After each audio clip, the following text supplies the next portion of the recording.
Thank you, Your Honor. The defense calls Nicholas Kassositis to the stand.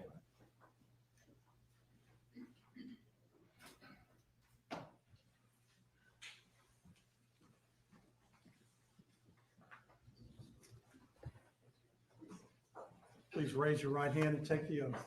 Do you swear or affirm the testimony that you're about to give will be the truth, the whole truth, and nothing but the truth, so help you God? I do. Please be seated.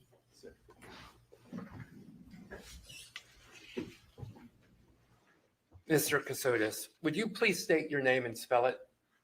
Nicholas James Kassositis, Nicholas, and my last name is Kassotis. Though at this time that is not my legal name. Would you please tell the jury your legal name? Nicholas Killian James Stark, Stark. And would you spell that? The Killian James and Stark. Oh, Killian is Kilian, and James is James. Where were you born? I was born in Peterborough, New Hampshire. Where did you grow up? Fitzwilliam, New Hampshire. It is a very small town directly on the Massachusetts border. Small rural New Hampshire. You talk about one stoplight towns, and we don't even have a full stoplight. It's one of those flashing ones. Well, tell us about the region you grew up in. What was it like? It's a rural area. It's heavily forested. I grew up on a dirt road, kind of in the middle of the woods. We have kind of regional high schools because all the surrounding towns are too small, so we have to put enough people together to fill a school.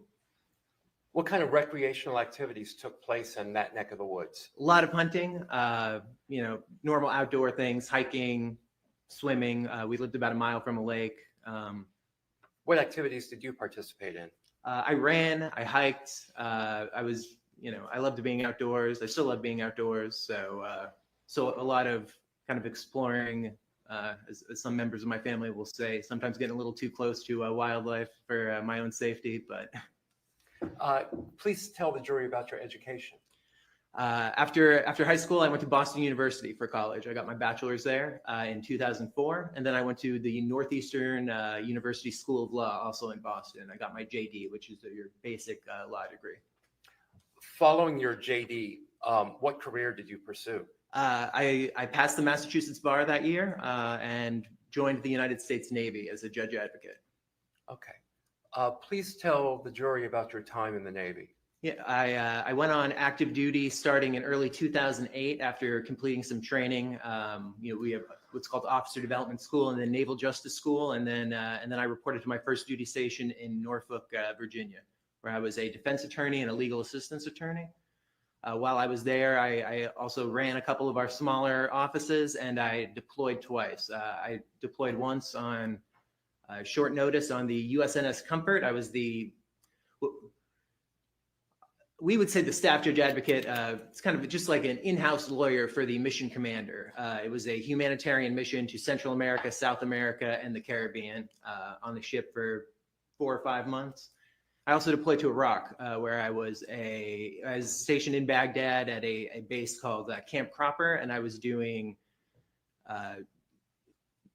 issues related to detainees. The military captures a lot of people, and they have legal cases in Iraqi courts. They have legal rights and obligations that we have to give them. They're being interviewed by various things, and there was a lot of various legal issues that we had that I worked on. What about your career following Iraq? After I finished up in Norfolk, I was there on and off for 3 years with the deployments. I transferred to Region Legal Service Office, EURAFSLA, as we call it, Europe, Africa, and Southwest Asia. I was stationed in Sigonella, Sicily, at Naval Air Station Sigonella. There I was a prosecutor, and I was again, kind of a legal advisor to the commands on base, to the base commander, things of that nature. Tell us about your time as a prosecutor. Handled court martials in the military, also some administrative boards, folks getting kind of thrown out, a lot of sexual assaults, unfortunately. That is the most common crime I think we see at the court martial level in the military, but some drug use cases, thefts, things of that nature. You mentioned sexual assault. drug use cases. Any other types of crimes that you prosecuted that you can recall right now? Not that I can recall. Were you also a defense attorney? I was a defense attorney in Norfolk. What types of crimes were you defending against there? Also, mainly sexual assault. Sometimes I had a kind of an odd case that was somebody had refused or hadn't refused. I would argue it hadn't refused, but had not taken a required urinalysis drug test, and that wound up at a court martial. Some hazing cases, kind of some interesting drug use, things of that nature. I think one assault. Did you eventually end up in the Pentagon? I did. After Italy, I was stationed at the Pentagon for a couple years. When I first got there, I was an administrative law attorney. So anytime the military is trying to promote somebody, not promote somebody, fire somebody, it requires legal review, and it would wind its way through our office on its way to the 3-star admiral who was kind of the head of our community. And after that, I stayed. I moved to the office right next door, what was then called our International and Operational Law Division. Now it's called the National Security Law Division. I was the Chief of International Affairs, I believe was my job title, and I managed international agreements that the Navy has with navies and countries all over the world. Did you get any further education while you were with the Navy? I did. While I was at the Pentagon, I started going at night to get my LLM, which is a master's in law. And I got that at Georgetown University Law Center in national security law, focusing mostly on cybersecurity and privacy related issues. Can you tell us more about cybersecurity that you studied? Yeah, anything from cyber investigations and prosecutions to compliance. What companies have to do when they retain your data, which, as I think we probably all know, companies know everything about us these days. So, what they have to do to protect them, under their regulatory rules, how they can use things, what they're allowed to do. At some point, did you leave the Pentagon? I did. I left in, I want to say September of 2017. I left active duty. And where did you go from there? At that point, I went to a Department of the Navy job with the Board for Correction of Naval Records. When it is mostly when folks leave the military, there are other things that they do, but for the most part, when folks leave the military and don't have the discharge that they want. We talk about honorable discharges, and then there are, 4 that aren't as good. Sometimes either months or years later, they want to try to upgrade that to a better discharge, and those cases are reviewed by the Board for Correction of Naval Records. But you were no longer with the Navy at that point, is that correct? I was not a member of the Navy. I was a civilian working for the Navy, and I was a Navy reservist at that time.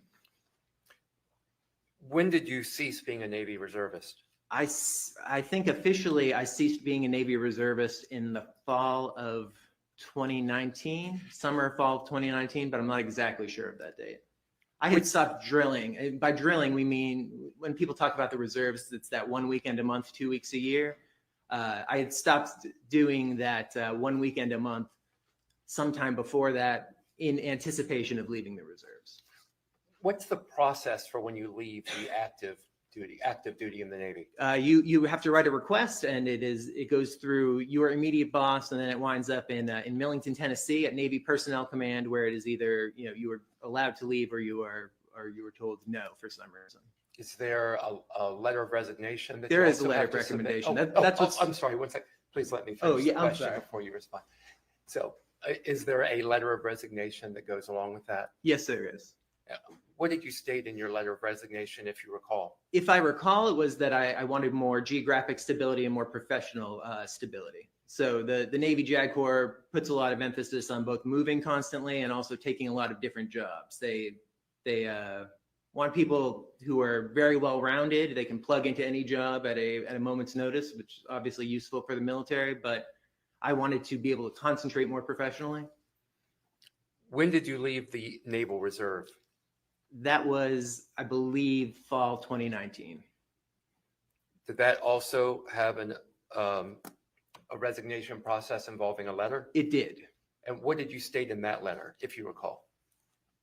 If I recall correctly, at that point, it was, I talked about some health issues that my wife Mindy was going through.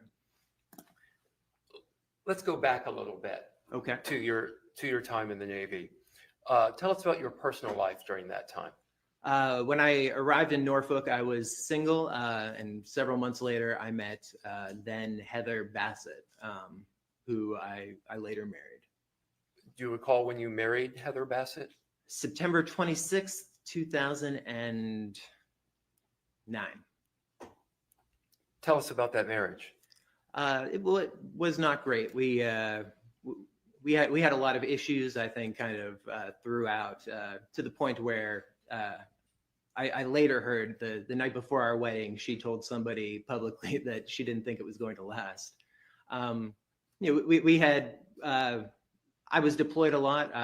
I was deployed for a large chunk of our engagement. I was deployed within 2 months of us getting married. I don't think either of those is also a good step for marital success. But I think we had a lot of disagreements kind of throughout our marriage. What kind of disagreements did you have? Things about money, about career moves, about children. What were the disagreements about children?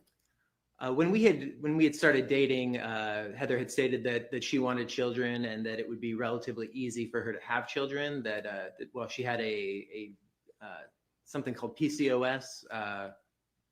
I'm not really sure what you would call it. It's not a disease. It's a syndrome of some type. That there were medications she could take that would make it very easy down the line for her to have children.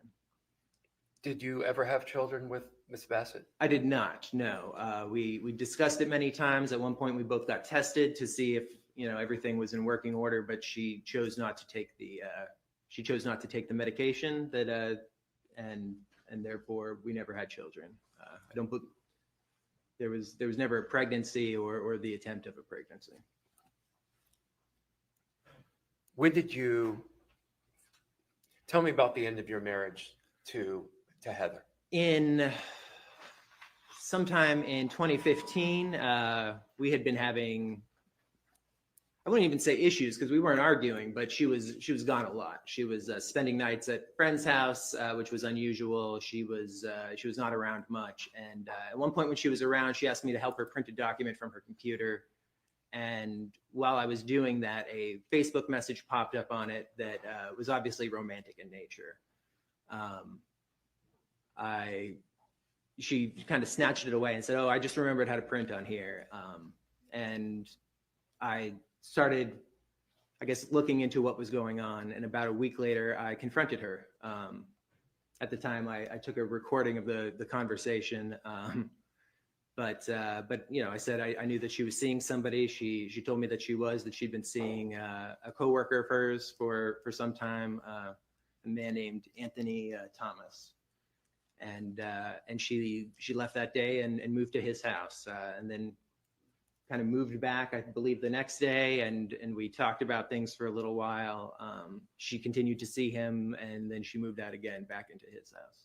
Did you eventually get divorced? We did. I filed for divorce on September 1st of 2015, and it was granted about a month and a half later, if memory serves, sometime in October.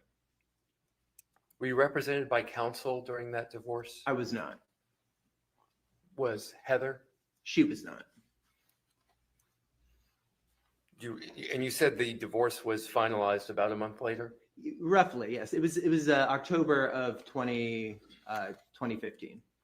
Do you know if Heather ever remarried following your divorce? She did. The following day, she married Tony, as he goes by, the man that she was seeing, that she told me she was seeing during our marriage.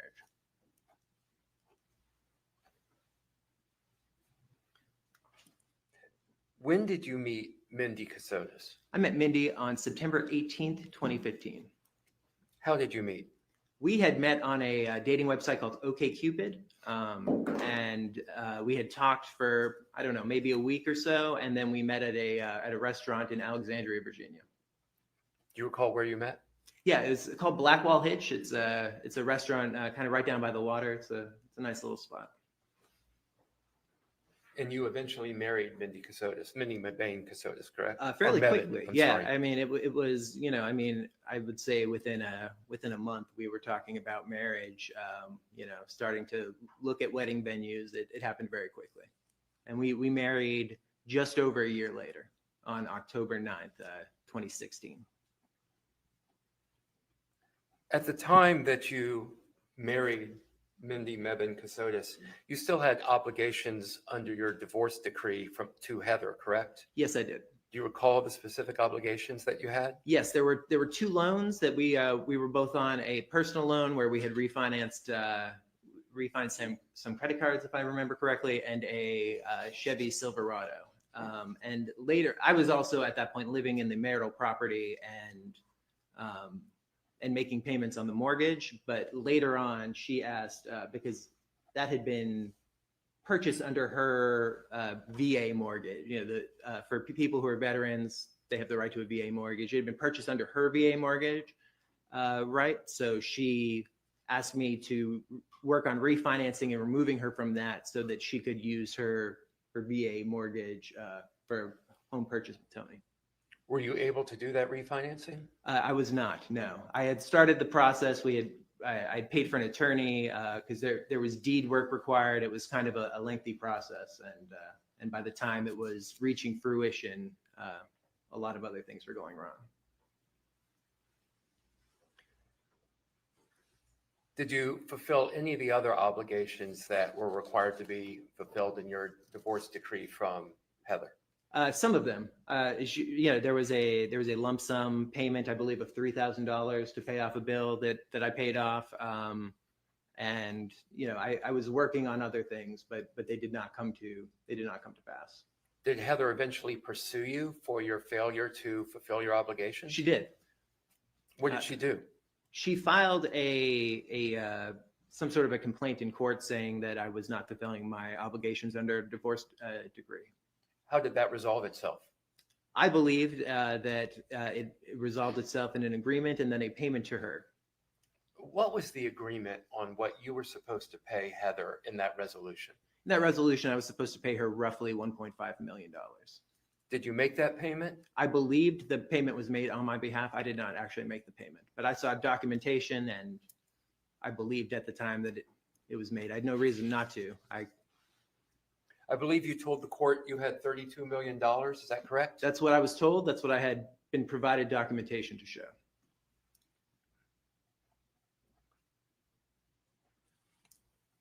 Let's go ahead and get into that. Yes, sir. You said things began to get weird. Can you explain that to the jury and also explain about the timeframes for that? Yes. In 2017, we were discussing my upcoming departure from active duty. We were discussing, starting a family, several things. And Mindy was very actively watching all of our spending because she wanted to make sure that we were in the best position financially. And she started noticing odd deductions from our accounts that weren't tied to anything that we were doing. Sometimes they seemed to be, the ones she showed me were, they didn't even have transaction numbers. It would just say something like payment and, hundreds of dollars would go missing. At the time, we thought it was an error with our bank. We were banking with USAA at the time and thought that this was some sort of a bank error that would be easily resolved. Did you tell other people about the bank issue outside of Mindy? At this time, I don't know that we did. We might have, but again, in early 2017, we did not think that this was a serious issue. Did you take that up with your bank, USAA? Mindy did. I was, at this time, both working full-time in the Pentagon, looking for jobs, and I was still taking that LLM at night. So I was kind of burning the candle at both ends, but she was taking care of Mindy was not working at this time. So she was in charge of that. And again, when you say at this time, would you tell the jury the rough time frame of This the is USAA? early to mid 2017. Okay. Please let me get my questions out so that the court reporter can get it all down. You said 2018? 2017. 2017. Anything else strange begin to happen around that time frame? Not at that time, though. We had been having kind of some, I'll say, familial arguments. Mindy, it started with Mindy and my brother Chris, and kind of evolved over time to include our parents. It was, at that time I believed it to be kind of normal marital, a new wife, somebody that they didn't know very well, and that these were kind of growing pains that we were going through. When you say marital arguments, were those arguments between you and Mindy? Sometimes, but more often between Mindy and my brother at this time. Your brother, Chris. My brother Chris. Okay. Any other weirdness begin to happen later? Yes, sometime in late 2017, we had seen kind of a brief reprieve where we thought that things had, our bank had fixed the issues, that things were no longer going wrong, and suddenly it kind of restarted with a lot more than it had before, and we also started seeing vandalism at our house. I would sometimes get anonymous emails stating, that I was going to be hurt or killed. Our mail would go missing. Things of that nature. Did you ever report that to any law enforcement? I did. Who did you report that to? I reported that to the Federal Bureau of Investigation. How did you report it to the FBI? On their website somewhere, they had a, report a crime, and I filed a complaint there, and I believe Mindy also filed a complaint there. Where were you living at the time? I was living at 3805 Adrian Drive in Alexandria, Virginia. That was the house that Heather and I had purchased while we were married, and I continued living there after the dissolution of our marriage. And then later, when I met Mindy and she moved in, we lived in that house. Did you report it to the Alexandria Police Department? I did not. What county is Alexandria in? Virginia is a little strange, but there is an Alexandria City part of Alexandria, which is, so they are their own county. And then there's a Fairfax County part of Alexandria, which is where I live. Did you report it to any county law enforcement? I did not. What happened after? I'm sorry, can I say why? The mail, my understanding, was a federal crime, as well as the banking issues. And since they all seemed, I imagine that they were all connected. I did not think going to local law enforcement would accomplish anything except for a police report. Pardon me, but let me backtrack for a moment. Yes, sir. When you were at the Pentagon, was there ever any publicity surrounding your name? There was. What was that about?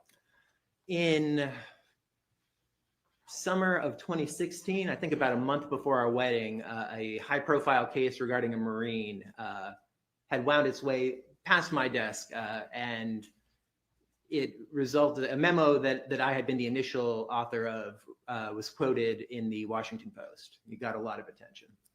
Why did it get a lot of attention? I think because of the both some of the underlying facts of the case. I wasn't involved in the underlying facts of the case, but several Marines were killed in Afghanistan by a corrupt Afghan police officer. There were some very salacious, awful personal details about him and crimes he committed against children. And it had to do with emailing classified information. That was the case that came to me, was this Marine who had retained and then emailed in unclassified form classified information. And for any of you who remember the 2016 election, that was a big issue about who was putting what on unclassified emails. So I think that kind of the timing, a couple months before that election, it was a perfect storm to get some press attention. How, if at all, did that press attention affect you at the time? At the time, I was in the process of applying to jobs. I'd actually had a third or fourth interview at a position I believed I was going to get, and very suddenly was not even being contacted anymore by them. Okay, let's move back forward to the vandalism that you were experiencing. What type of vandalism was that? Nails in our tires, a broken window, things of that nature. I mean, we wouldn't even move our cars some days, and it would have a new hole in the tire. Was there any result of you making this report to the FBI? Yes, there was. What happened? I I contacted or I tried to contact a former colleague who worked with the Department of Justice. I hoped that it would get us out of the bin of everybody's complaints and a bit more attention. I wasn't sure if I had managed to contact him, just because of his job. He keeps a very low profile. But several days later, I got a call at work. This was when I was working as a civilian at the Board for Correction and Naval Records, and Mindy said that an FBI agent had come to the house.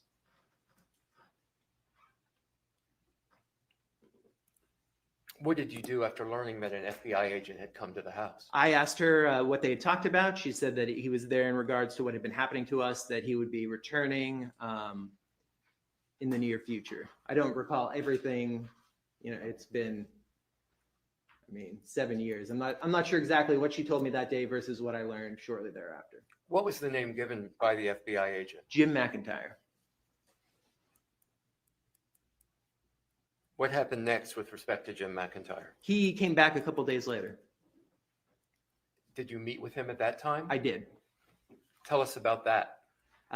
He came to the house. I believe he had called to schedule it to make sure that I was going to be home at the time.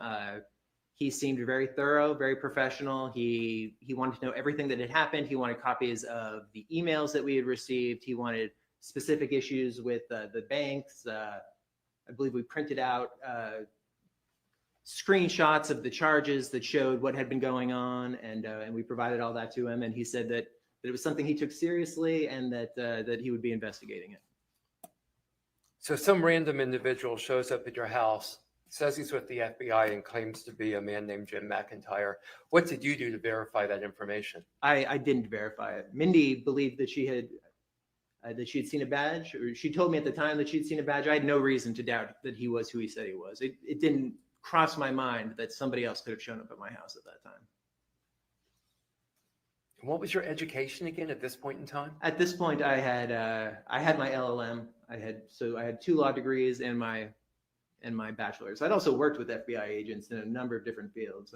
I did not see anything that caused me to question that he was who he said he was. In fact, I thought that we were lucky. As this was going on, I read multiple news reports of people who'd undergone cyber stalking and cyber crimes, and often it seemed like their big battle was getting somebody to believe what was going on, getting law enforcement to take it seriously, getting law enforcement who had jurisdiction over the crimes to take it seriously. And I thought we were lucky. I said many times how lucky we were. What did Jim McIntyre advise you? Over the coming weeks or months, he advised us that he believed that this Washington Post article had gotten me some attention that I was from a overseas hacking group of some sort that was targeting members of the military. He said that we should relax somewhat because he believed that the local vandalism and things of that nature were likely something they were paying kids to do, or something of that nature. We were not in real danger. It was meant to be harassing us, and that he was continuing to investigate it. Do you recall the approximate time or date that Jim McIntyre initially showed up and you had this conversation? This was sometime in late 2017.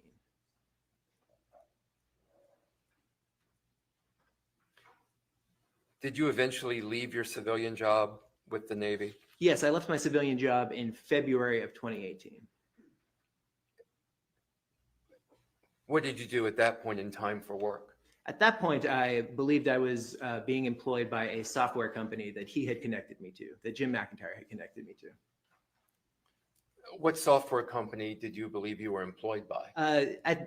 The name changed multiple times over the years that I believe I worked there. The ending name was Apis Limited, which I believe is the Latin word for bee or something like that, like a bumblebee or a honeybee. Do you know why Jim McIntyre would help you find a job?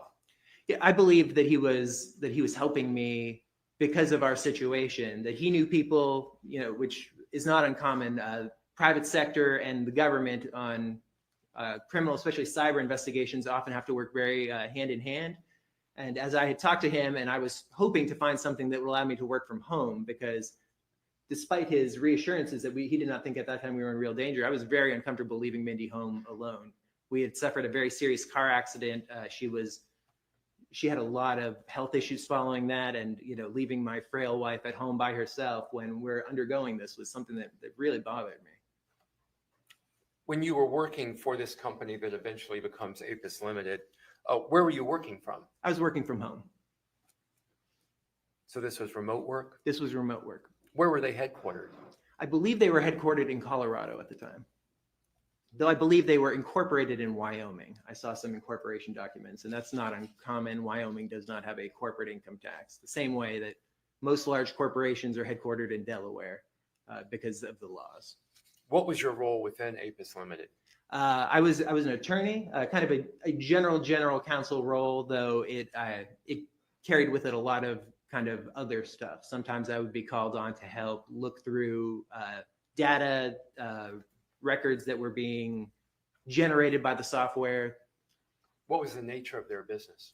The nature of their business was AI software development, basically using artificial intelligence software to analyze data and find connections between it.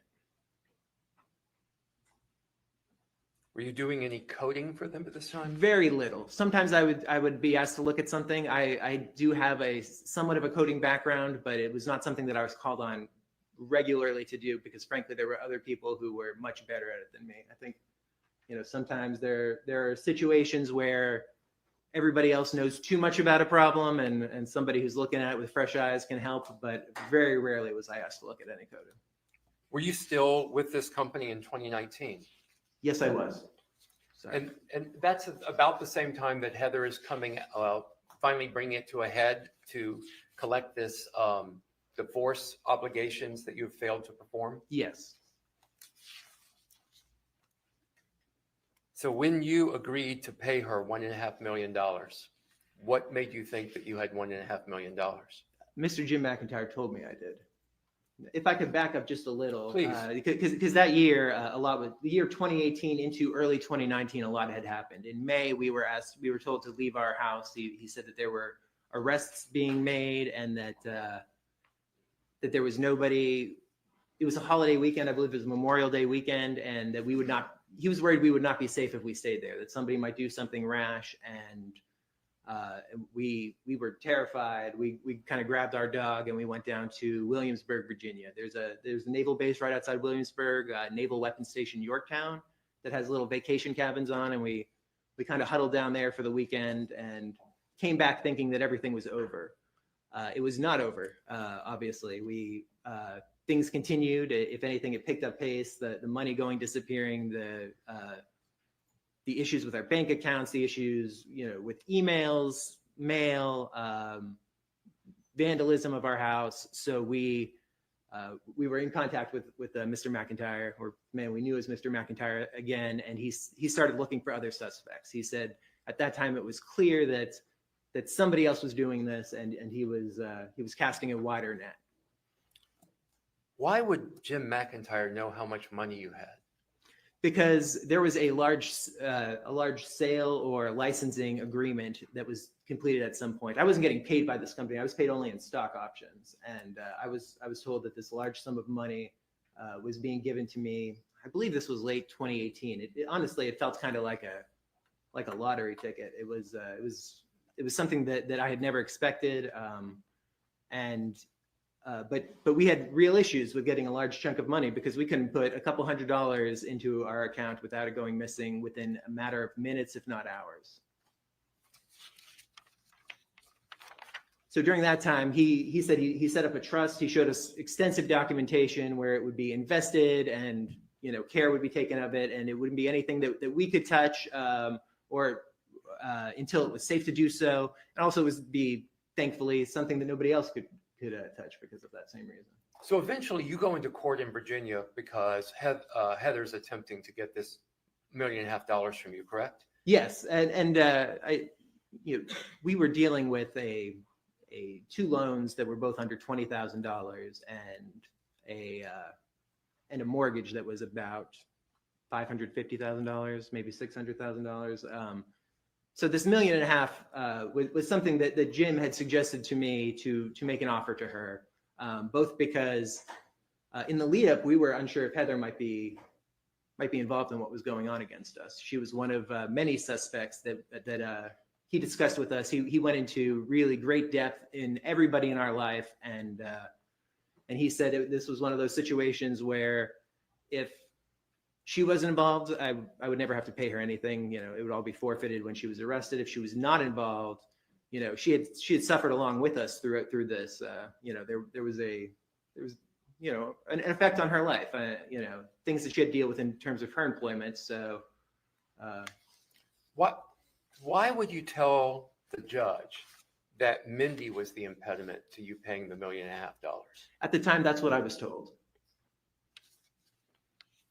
And you heard the judge warn you that you better come up with that money in the next week, correct? Absolutely. And what did the judge tell you would happen if you didn't come up with that money in the next week? That I'd be held in contempt and, you know, arrested. Did you come up with that money in the next week? I believed I did. Why did you believe you did? Because when I returned home, both Mindy and Jim McIntyre were there. I thought I was going to have to go to Atlanta to meet with Mindy. She had been gone for several days, but Jim said that this was, you know, kind of his last investigative step into Heather, into Mrs. Thomas, and he said that she was not involved in what was going on. That he had wired the money. I had a wire confirmation, and I had bank documents later showing that money coming out of the trust, and I assumed that everything was settled. Do you have any of that documentation right now? I do not anymore. Why not?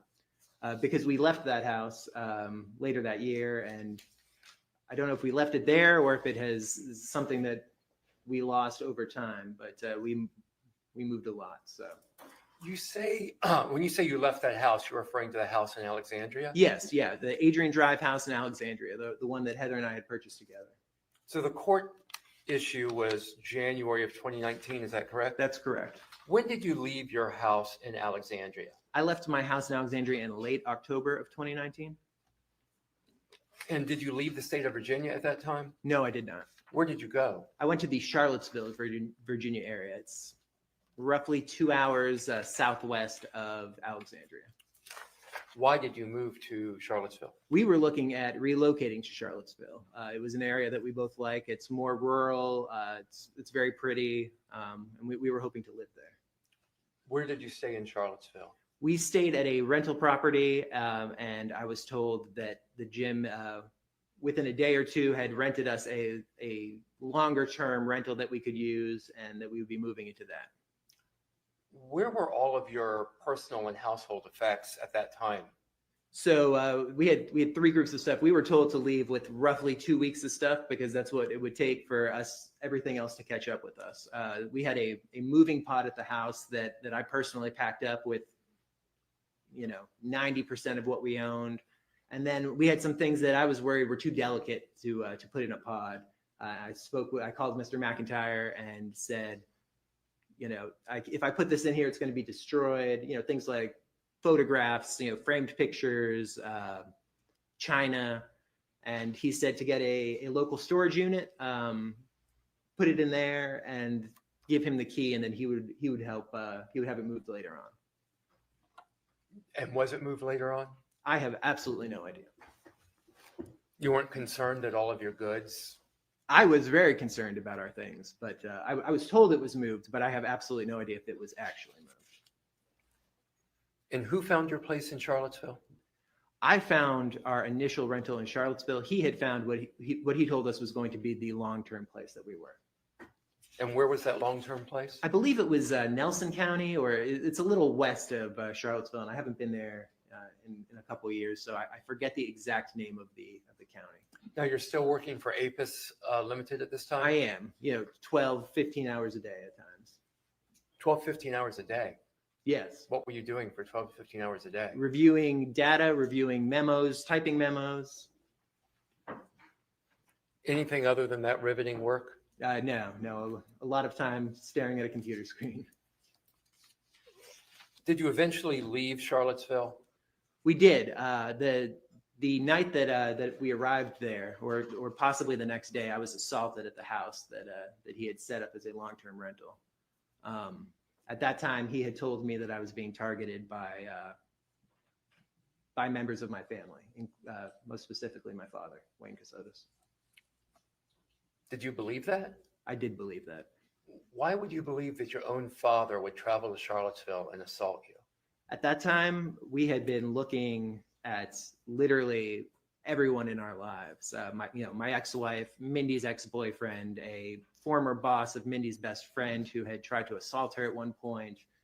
Anyone who might have ill will held against us. And he, at some point he had come back to us in mid to late 2019 and said, I have information, that this is being perpetrated by your family for reasons unknown. At the time, he said he assumed it was financial because of this large amount of money that we had received. And things were very bad with my family at this point. We were, we've always been very close, but things were. We weren't speaking. Things had gotten so strained that we were not in contact at all. He and somebody that he had put me on the phone with, to talk about kind of. I'm going to interrupt you for a Okay. moment to ask you to try to not use pronouns where it's unclear who you're referring to. I'm sorry. So when you say he, can you continue and use actual names? Yeah. Jim had set me up to speak with somebody over the phone. I'd been in therapy before, and somebody he said was a therapist who said I showed a lot of signs of repressed abuse at the hands of my family. That we had extremely unhealthy things going on within the family structure, and at the time it kind of unfortunately made sense just because of how bad things were, and it was so strange and frankly so scary at the time. We had been. I mean, this is mid 2019. We had been dealing with this now for over 2 years, and it was only getting worse. What kind of assault did you suffer? I was attacked from behind. Somebody hit me with something hard. I don't know if it was a board or a baseball bat or something, but I was hit multiple times. I was kicked in the face. Did you seek medical treatment? I did.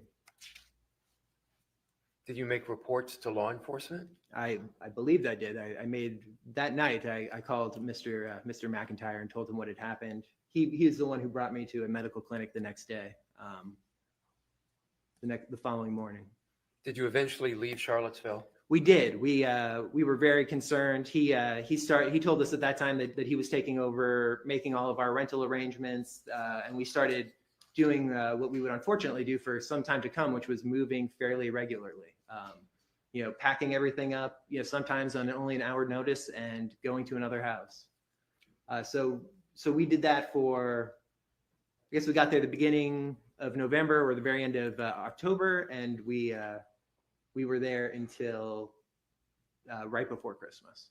There being Charlottesville? I'm sorry, we were in Charlottesville or the surrounding areas. I don't know that we were ever in Charlottesville proper, but we were in the surrounding areas for 2 months. And why did you leave Charlottesville? He said that he felt like it would be better for us to get out of Virginia for a while. After the assault, Mindy also wanted to spend Christmas with her family. Her family all lived at this point in South Carolina, the Hilton Head area. I'm not sure exactly if her parents were in that immediate area at the time, but her family would all be in Hilton Head for Christmas.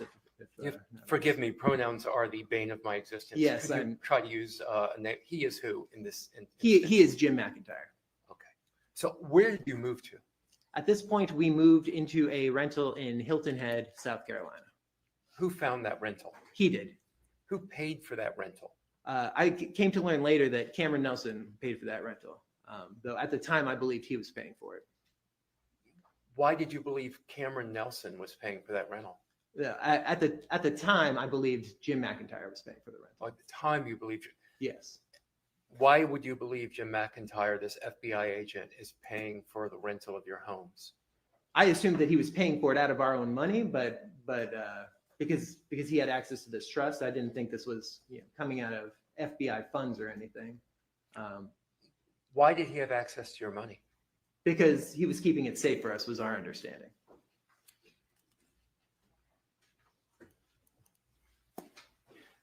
So you moved to the Airbnb in Hilton Head. How long were you there?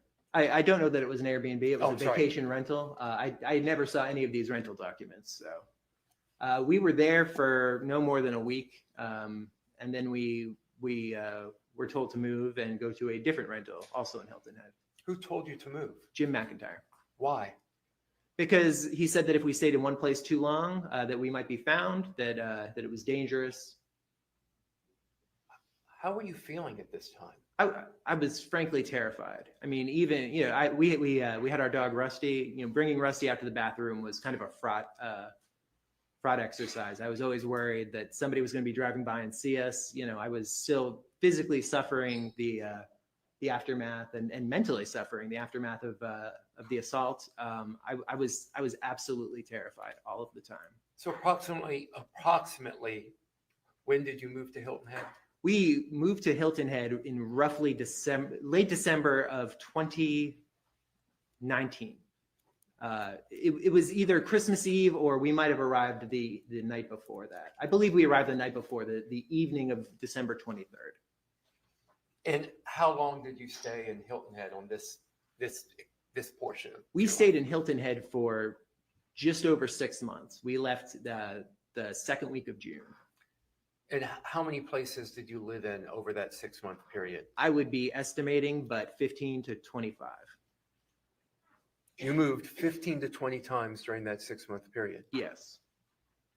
How would you move your things? We had, at that time, a couple of cardboard boxes. As time went on, those obviously get destroyed. And we had plastic bins that were delivered to us. And when those would get destroyed, we would get new ones. And they would get beat up too.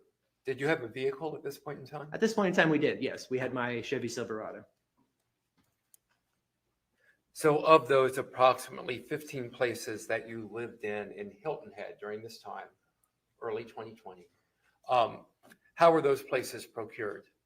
By Mr. Jim McIntyre. We never knew when we would move. We never knew when we would move out. Sometimes we'd be in a place for 6 or 7 weeks. Those were rare but wonderful. And sometimes it would be every 2 or 3 days. Sometimes with literally an hour to pack. He would say, "You have to be out of the house in an hour. This is where you're going. This is the code to get in. Pack your things." Why did you believe Jim McIntyre was paying for all these places? I believed that the money was being paid for us. I believed that he was protecting us because of this investigation. How did Jim McIntyre get Cameron's credit card information? I have absolutely. Let me just finish the Okay, question, sorry. please. In order to have Cameron pay for all of this, I have absolutely no idea. did you provide it to him? I did not. But Cameron provided you with her credit card information, correct? Yes, Cameron provided me with a physical credit card as well as the billing address that I believed we were using for food from time to time, and 2 initial rentals when we had first left our home. One in Alexandria where we stayed while I was packing up the home, and then the first one in Charlottesville where I thought we would be. And I specifically reached out to her about those 2 rentals, and then I did not think that we were putting anything else large on that card, so we did not talk about it for some time. You gave Jim McIntyre access to your financials? I gave Jim McIntyre access to literally everything. I believed because of the investigation and that it was necessary. Financials, my bank accounts, my email accounts, my social media accounts, absolutely everything. And so did Mindy. I'm sorry, tell me the full list, if you will, of everything that you gave Jim McIntyre access to. He had access to our home. He had a spare key to our home as well as the alarm code while we lived there. He had all of our bank accounts, USAA and a couple others that we had tried to pick up to do that. He had, at this point, our mail. We had initially moved our mail to a post office because of the constant issues we had getting our mail. It would just, sometimes for days we would not get any mail, and then we would get things that slipped through that said, well, you haven't paid this bill that we hadn't received. Shortly before we left, we moved our mail to a service down in Florida that would scan it and hold on to it for you, let you know what it was. So he had access to that. All of our social media, both of our social media, anything from Reddit to Twitter to Instagram to Facebook, He also had our Signal. So Signal is a encrypted messaging app. I know we've heard a little talk about it. You can mirror Signal from your phone to a computer, so that you could use either the phone or the computer. He had us mirror our Signal accounts to not personal. I thought professional computers of his, so that he could monitor those conversations as well. Okay. I'll ask you to just slow down just a little bit All right. to make sure the court reporter gets everything. Yes, sir. So eventually you leave Hilton Head, correct? Yes, in late May of 2020, Mindy had a large argument with her brother, and then a smaller argument with her parents, and said that she didn't feel like she wanted to stay in the area anymore. And Jim asked us how we felt about Charleston, South Carolina. When you say not wanting to stay in the area, her family was in that area? Yes, her family was in the area. Who lived in that area? Her brother Frank the Fourth, a lot of Franks. Frank the Fourth, and then his wife Megan at the time. And sorry, they are, to my understanding, still married. I mean, at the time, because they had a child later. And I believe that Mindy's parents and her youngest brother Matthew also lived in the area at the time. Her parents Betsy and Frank the Third, and then Matthew, who is I guess at this point in his early 20s, but back then was still in high school. So in that first half of 2020 period, how would you describe the relationship that you had with Frank the Fourth and Megan? I thought it was generally quite good, though when he and Mindy had their large argument, I didn't speak to them. You know, it's kind of, you know, if your wife is fighting with her brother, you don't talk to her brother. You let them deal with it. Okay. So again, I'm sorry. Would you tell me again where did you move after May of 2020? We moved very briefly to Charleston, South Carolina. Why did you move to Charleston? It was something that Jim had suggested. You know, how we asked how we felt about it. Neither of us had ever been to Charleston, and we said we would try it. What kind of work, if any, was Mindy doing at this time? Mindy was not doing any work at this time. Why not? She had left her job shortly before we got married. And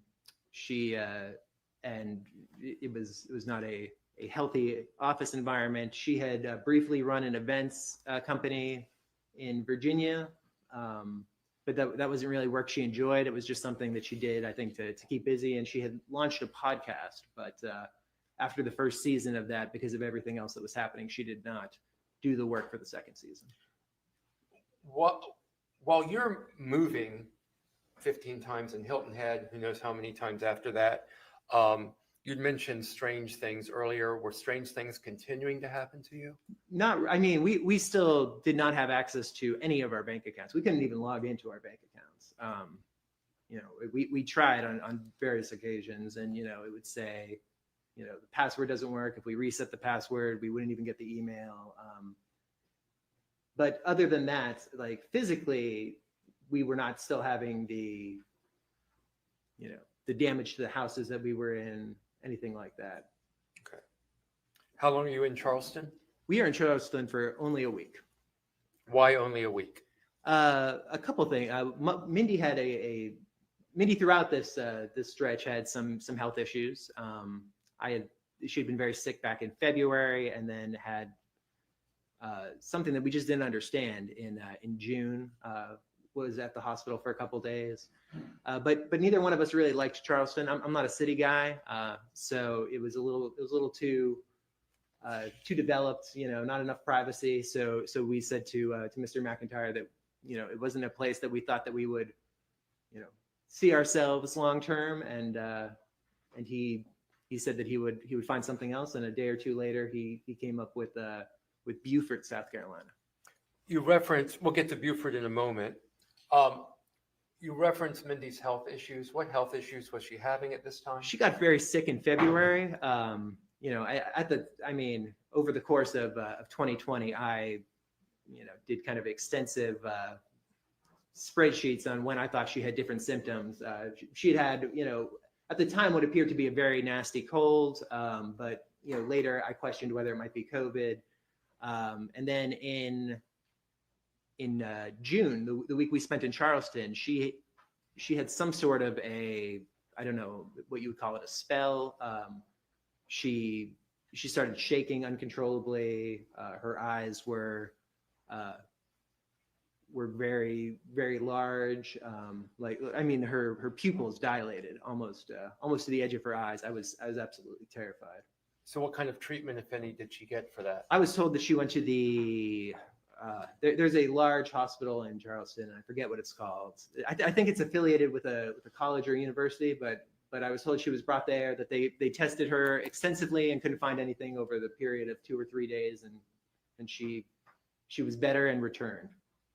This is all very passive voice. You didn't take her to the hospital? I did not. Mr. McIntyre took her to the hospital. This was a concern of ours throughout, that when she was seeking medical treatment, because of our insurance, because of our last names, that this was going to pop up somewhere that could potentially be used to identify us.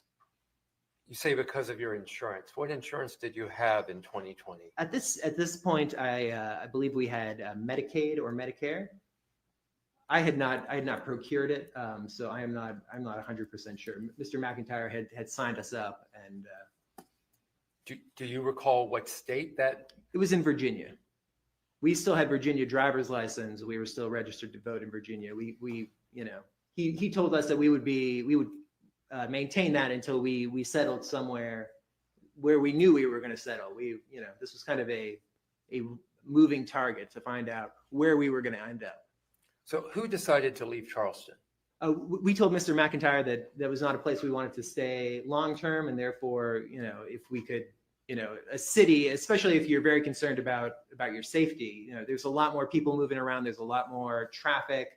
It did not do anything to calm us. So where'd you go next? We went to Beaufort, South Carolina. It's a little town, I guess probably 45 minutes to an hour northeast of Savannah.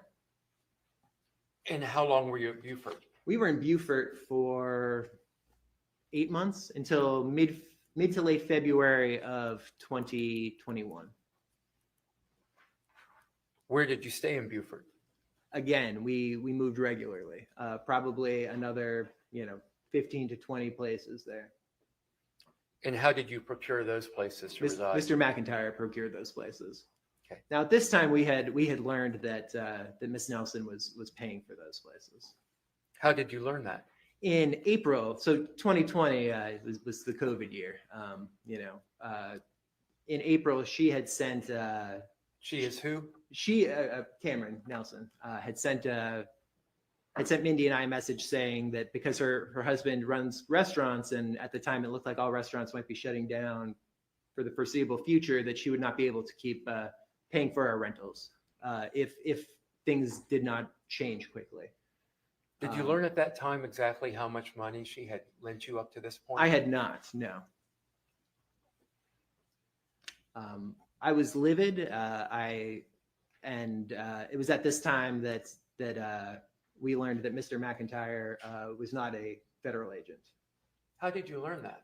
I had a conversation with him as to why this was, why he was charging a friend of mine's card. Why wasn't there, either coming from our own money or some sort of official fund, why this was happening. And I made some reference to wanting to speak to his superior, and he said, Nick, I'm not an FBI agent. Why would you think that? Did you continue to maintain your relationship with him after you found out about this? We did, after following, probably the worst argument that Mindy and I ever had. What was that argument about? He moved us in the days after that to a rental that we were not happy with. At this point, we were living with Mindy's father and mother, Betsy and Frank III, as well as Matthew, the youngest brother. He had moved us to a rental that we were not happy with, but for the first time, we actually had a rental agreement that showed how long the rental had been paid for. It was a different company than I think they were normally procured through. So for the first time, we knew that we had, I forget if it was a week or a week and a half, and I said this is, we shouldn't be dealing with this anymore. Like we have a week or a week and a half. We've got to figure out a plan. We've got to, cut ties with Jim. Like I feel like I've been lied to for years, But you didn't cut ties with Jim, correct? We did not. No, Mindy felt that Jim was our, our angel. She said, he had made mistakes, but we would be in the position to fix all those mistakes. And if we stopped working together, then who knows, if his resolve to see this end in our favor was going to go away. What would we be doing in the meantime? She when I said, I think we can figure this out, but she got out of our truck and walked all the way to her brother's house. It was 5 or 6 miles. Did you inquire of Jim McIntyre why he was doing all of this work for you if he was not with the FBI? Absolutely. What did you learn? I learned that he was the majority investor in this company that I was working for. He also said that he had worked extensively with the FBI, and I had many phone calls with people I believed to be, even following that FBI agents. You mentioned living with Betsy and Frank III, correct? Yes. When did you first live with them? This would have been April, right around the time of the COVID shutdowns, the first COVID shutdown. So late March, early April of 2020, Frank III had a knee surgery, and he was living with Frank IV at the time, but given that entire house is on 3 levels and the living levels are all a full level up in the air from the garage area, then he was not going to be able to get up those stairs following his surgery and was not going to be able to maneuver around the house following the surgery. So we asked Mr. McIntyre to ensure that we had a 1-level rental that had enough bedrooms, and Frank and Betsy came, and Matthew came as well. I think he was a high school kid. I think he kind of enjoyed sleeping somewhere away from home. So what was the point where you were living with Frank IV, in Frank IV's home? That was not until the following February. Okay. So you leave Beaufort, South Carolina, February of 2021, correct? Yes. And then where do you go? We go to Frank IV's house in Hilton Head, South Carolina. How long are you at Frank IV's house? 16 months. We leave in June of 2022. How much were you paying him to stay there? We were not paying him to stay there. Did you feel like a freeloader? I absolutely did. Why didn't you pay him any money to stay in his home? We had no money to pay him. I thought you have a job with Apis Limited. Yes, that job, I was told was generating money, but we did not have a bank account at this point. We did not have access to any of these funds. We asked multiple times for Jim to send money to Frank to offset the cost. We understood that, there was food, there was dog food, involved in this, but he said he always said he would look into it, and then he would always say, if I do this, it's potential that somebody's going to learn where you are. Why did you leave Frank IV's home? He filed to evict us from the home. Why did he have to take that step? I didn't think he had to take the step, but there had been a lot of discussions about when we were leaving. We would be given a date, then the date would pass, and I think he got tired. He got tired of waiting. When did you eventually leave Frank IV's home? I believe it was June of 2022. And where did you go after you left Frank IV? Oh, let me go back to Frank IV's home. Who all was living in Frank IV's home at the time you were living there? Yeah, it was myself and Mindy. Betsy, Mindy's mom, was living there the entire time we were there, as well as Frank IV and his wife Megan and their daughter Harper, who had been born in late 2020. I think September 2020, if memory serves. At some point, Frank the third also moved into the house after we had been there maybe 6 to 9 months. I don't remember the exact date. Matthew never lived there. Matthew had finished high school in Dublin, Georgia, And while he visited, multiple times, he then was going to a junior college somewhere in Georgia. When you left in June of 2022, where did you? Oh, let me go back. At this time, when you were living with Frank IV, again, was there any of this weirdness, strangeness that you described going on then? No, actually, this was the safest place we had felt in some time, both because of Frank IV's background, the security at the house, and the setup of where the house was located. And very briefly, what is Frank IV's background? He's a police officer.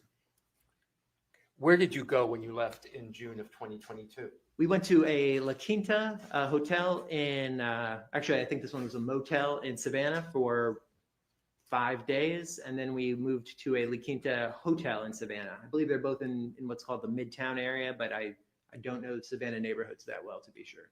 Who found the first La Quinta that you moved into? Mrs. Betsy Mebane. Who paid for that? She paid for that first one for those 5 days. And then I believe she paid for 2 days at the second one. Why did you move from the first La Quinta to the second? We were coming up on the weekend, and she told me to go in and book us for the weekend. And when I went in, the price was much more than I anticipated it would be. So I contacted her, and she said, no, that's way too high. And then she contacted the other one and found their prices for the weekends to be significantly lower, and said she would come and pick us up and move us. Do you know why Jim McIntyre didn't find you a place to live? We were very angry with Jim at this time, Why? because we felt that he had made this situation with Frank, untenable. Frank IV untenable. Jim had made the situation with Frank IV untenable by promising things and then not delivering on them for a long time, and we were trying to assert some boundaries with him. Okay. Where did you go after the second La Quinta? After the second La Quinta, we moved into the house at 311 East 65th Street in Savannah. Who found that house? I found that house How did you find it? on Airbnb. Who paid for that Airbnb? I paid for that Airbnb. You had no income. How did you pay for that Airbnb? At that point, I did have income. I had sold a short story to Sony Pictures and had made several $100,000, and we had managed to get that money. And one of our boundaries with Jim was we were going to understand where we lived, how long we lived there, and we were going to pay for it. Was that short story fact or fiction? That was fiction. What type of fiction was it? Horror fiction, dark fiction, Would you scary describe? stories. I'm sorry. I said scary stories. Yeah. Would you describe what dark fiction is? Yeah, it's horror, thrillers, things of that nature. Stories that are meant to be scary and exciting. How did you get involved in that? I had read it for, pretty much my entire life, and then I started writing it as a hobby. I'm not exactly sure. 2016, 2017. Nothing at that point that I anticipated being anything more than a hobby that was shared, anonymously on Reddit. Yeah. How did you publish those short stories? Later, I published several, but at the time I would just post them on Reddit, and people would comment on them, and it was just kind of fun and kind of an escape. Would you describe what Reddit is? Reddit is a largely text-based website that has little sub-communities on basically everything. There is a well-known sub-community on there called No Sleep that is people sharing a specific type of scary stories. One's written basically from the viewpoint of the person that is telling them. Would you Almost all, if not all, No. entirely fictional. What was the name of the short story that you licensed to Sony? My mother-in-law is poisoning me, and then I found out why. What's the name of the mother-in-law? Betsy. How'd you come up with that name? Betsy was my mother-in-law. What was your relationship like with Betsy? Fantastic. Can you describe the plot of that short story? Yeah, a young woman is married to somebody, and she feels like she's being poisoned by his mother-in-law every time she visits his in-laws' house, and nobody believes her, and over time it all comes to a head. It turns out that the mother-in-law is giving her something to make her sick because the mother-in-law is concerned that the husband is going to kill her for insurance money. The mother-in-law is the hero of the story. She is keeping her safe and sick and in the house so that the evil husband, who winds up dying at the end of the story, does not bring her out and kill her for money. Is the evil husband modeled after you? No. How much did you sell that to? How much money did you get selling that short story to Sony? $300,000. Was that the complete amount that was paid by Sony? No. The complete amount was $400,000. What happened to the other $100,000? Lawyers, managers, agents. When did you receive the $300,000 from Sony? Late June of 2022.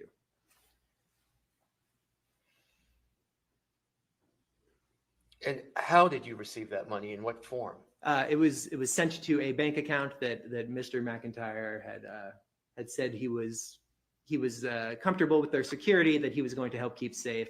Renaissance Bank, I believe there's one right across the street from here. I thought you told law enforcement that Jim McIntyre facilitated giving you that money. He facilitated in that, he made sure that I could get it safely. He also said that he was involved. The original story got picked up by Sony because it went kind of viral. It was featured on a TikTok channel. I don't use TikTok, but it got attention there. And then from there, it spread to Twitter. He said that he was working with some, I don't know what you would call it, web-based companies that are designed to get attention on certain things. Now, you said that you had learned prior to this that actually Cameron's credit card had been used to pay for a lot of your rentals and expenses, correct? Yes, that's true. So when you received that $300,000, how much of that did you give to Cameron? I did not give any of that to Cameron. And why not? Because I believed that there was more money coming shortly thereafter, and that this was the money that we were going to both get ourselves settled with and get Mindy's parents settled with. When did you move in, approximately, when did you move into the Airbnb on East 65th Street? Late June of 2022. I believe it was the 26th or 27th. Can you describe that Airbnb? Yeah, it's a small house, one level. You walk up 2 or 3 steps to get in, and then it enters into a small living space. There's a sofa along that front wall. So I'll stop gesturing. I know that the record can't pick it up.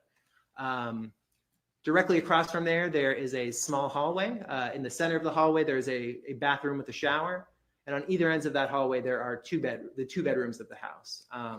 To your right, there's what appears to be a small extension with another bathroom that contains a bathtub and the washer and dryer. If you continue to your left, it kind of makes an L shape, though if you look at the house from above, it is a rectangle because of those bedrooms. You have your kitchen, a small eating area, and then around that corner, you have another living area with the TV and access to the backyard. Can you describe the backyard? Backyard, it was nice. It was fairly large. It had a chain link fence all the way around. There was a large tree. There were neighbors fairly close on either side that we could see, but it was a family on one side and a kind of a construction area on the other side, and then it backed to a lane where they would collect the trash from, and people would sometimes drive down it.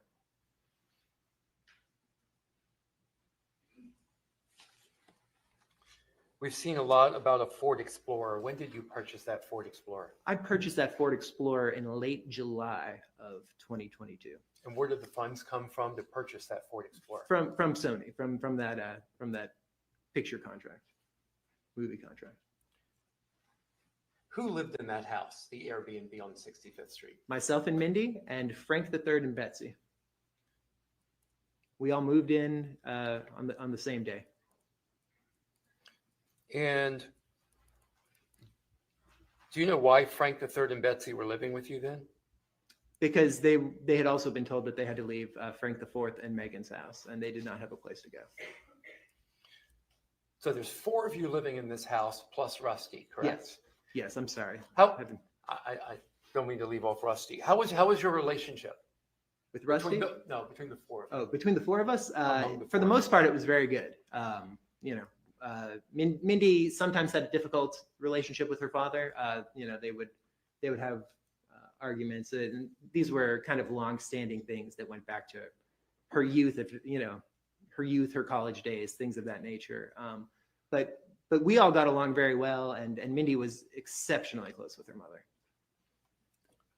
What were you doing for work at this time? I was continuing to work for APIS at this time. At this point, the name had changed to APIS. And what was Mindy doing at this time? Mindy was not working at this time. I mean, she would make phone calls or things that Jim told her to do, and that was kind of regular throughout. But I believe those to be about our situation, not about any sort of work she was doing.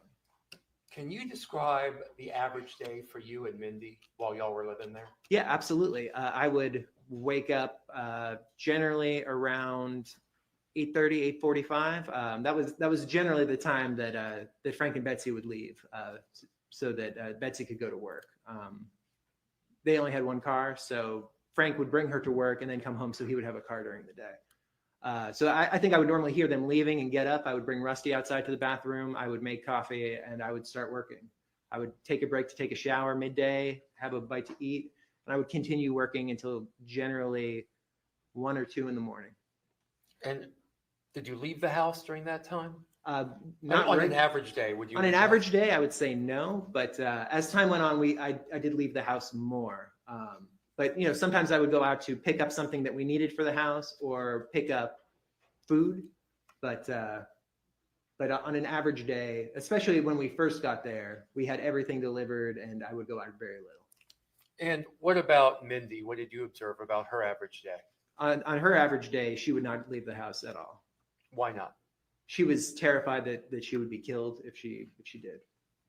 Why was she terrified she would be killed? Do you know why she was terrified she would be killed? Jim told her that while he felt that at this point my family was going to want to get me back in the fold, so to speak. He said that's why I hadn't been killed in Charlottesville when I was assaulted.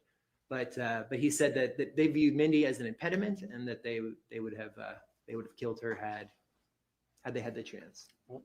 But you left the house. I left the house.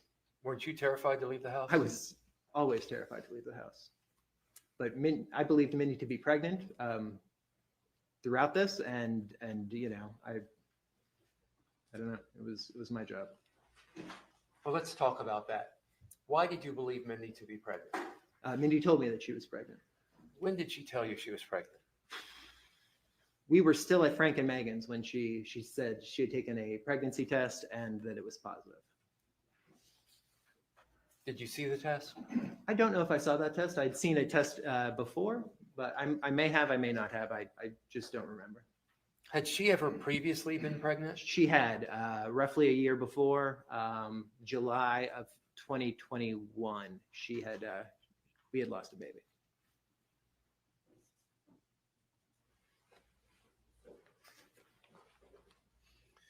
Did the two of you, well, let's start with you. What people outside this immediate family unit of 4 folks were you in communication with?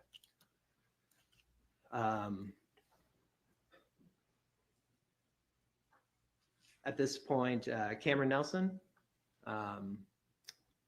Angela Wynn. Sometimes we would talk to. We had some other friends that we didn't talk to as much. You know, a couple of friends of mine from law school I would contact once in a while. Mindy's friends Angela and DJ, her friend Elizabeth. But I would say, you know, most of our real communications, I'll say, you know, talking to people were with those people. Tell me about your relationship with Cameron Nelson. Cameron has always been both a friend and a mentor. She, you know, Cameron as an attorney, as an officer, as a human being, is somebody I've always wanted to emulate. I frankly think the world of her. What about your relationship with Angela Wynn? Angela and I were always friendly. I liked Angela a lot. We didn't know each other as well. By the time I met Mindy, Angela had moved to Tennessee, so I saw her on various visits, our wedding, and then I would talk to her sometimes online. But so we didn't get a chance to know each other quite as well. But I've always thought very highly of Angela. How did you communicate with Cameron? Through Signal. Why Signal? Because we were told that our communications, especially our communications with friends and family, should be through Signal. Are you aware of any communication that Mindy had with people outside the home? No, that's not something we would talk about generally. I mean, I knew that Mindy talked to people. I could hear her on the phone. Sometimes she would mention talking to somebody by name, but I mean, the scope of these conversations was not something that we ever discussed. Did the two of you ever socialize with people from outside the home while you were living at 65th Street? Never, Why not? because we were scared to. I mean, frankly, the only people I thought knew precisely where we were at this time were Frank and Betsy, who literally lived with us, and Jim. Okay. Let's begin to approach the time of Mindy's murder. Yes, sir. You purchased a shovel at Home Depot at the beginning of November, I believe November 4th. Why?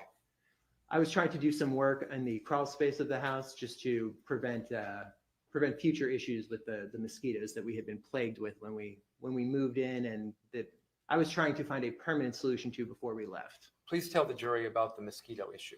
Yeah, when we moved in, there were mosquitoes in the house. At the time, we didn't think anything of it. It's Georgia in the summer. You're gonna have mosquitoes. In August, Frank and Betsy had gone away for 2 or 3 weeks. They went up to Illinois or Wisconsin to see Matthew play baseball in a summer league he was in. And things got exponentially worse with the mosquitoes while they were gone. I had bought one of those little lamps that attract them and put it in the bathroom where we seemed to be having more. I opened the bathroom one night and there were thousands of mosquitoes in the bathroom. It really does attract them, but they were coming up. At that time, we realized that the vanity in the bathroom had, when it was installed, they had cut a large hole in the wall that was open to the crawl space under the house and had not patched it up. So they were coming up literally under the vanity. And did you attempt to correct that? I did. I did multiple things in the house to correct it. How did you attempt to correct it? Temporarily, I tried to temporarily, I did just duct tape it over. Then we went about trying to seal it in different ways with foam, with spackle, at one point with wood, but that didn't work out at all. We were also concerned at various points that the mosquitoes were getting into the HVAC system, because we would sometimes see them popping out of the little vents up in the ceiling. So I went, one morning I bought a step ladder, and I went around the entire house and I fit window screens with tape over the interior, all of those, so that if they were getting in somewhere, they would not be able to get out into any of the rooms in the house. Tell me about the time around Thanksgiving. What was going on in your house then? Mindy was not doing well. Her pregnancy was what I believe to be her pregnancy was very difficult. She had a lot of health issues. I was helping her take her blood pressure every night. I was helping her get in and out of bed. I thought that she was really physically struggling, and I was trying to help her and trying to ensure that she was okay, that she and the baby were okay. Okay. Did you travel out of town over Thanksgiving? No. Did anyone in the house travel out of town over Thanksgiving? Yeah, Betsy and Frank traveled out of town. Do you know where they went? I believe they went to Hilton Head, South Carolina. Do you recall when they left? They left the Wednesday before Thanksgiving. The day before Thanksgiving, that would be. And when did they return?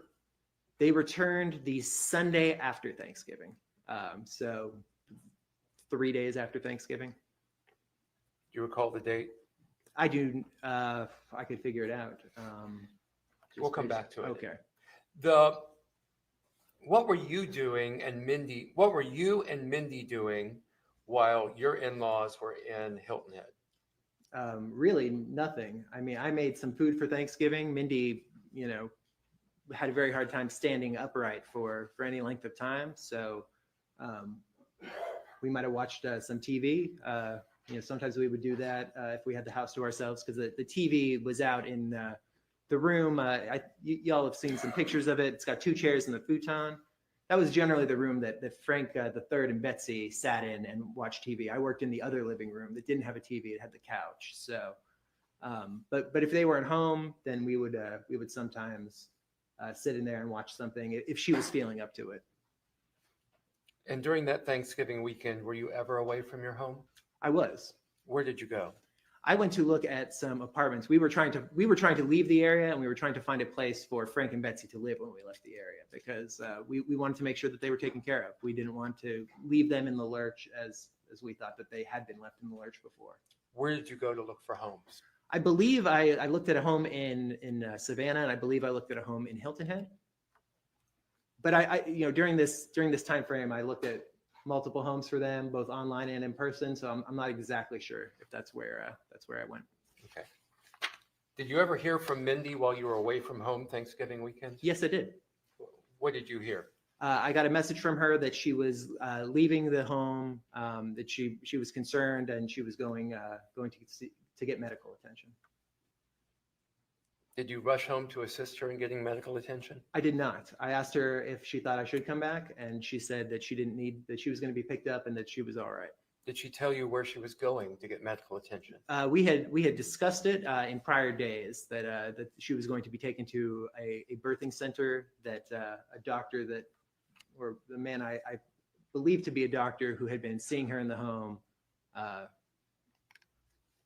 worked at or was affiliated with in some way. Mr. McIntyre was comfortable with that, because we were very scared again about the medical issues, with insurance, with payments, with our location being found. So you're still in communication with the person you call Jim McIntyre? Oh, absolutely. I mean, and not just about this. I mean, other than Mindy, he was the person I spoke to more than anyone else for years. He knew,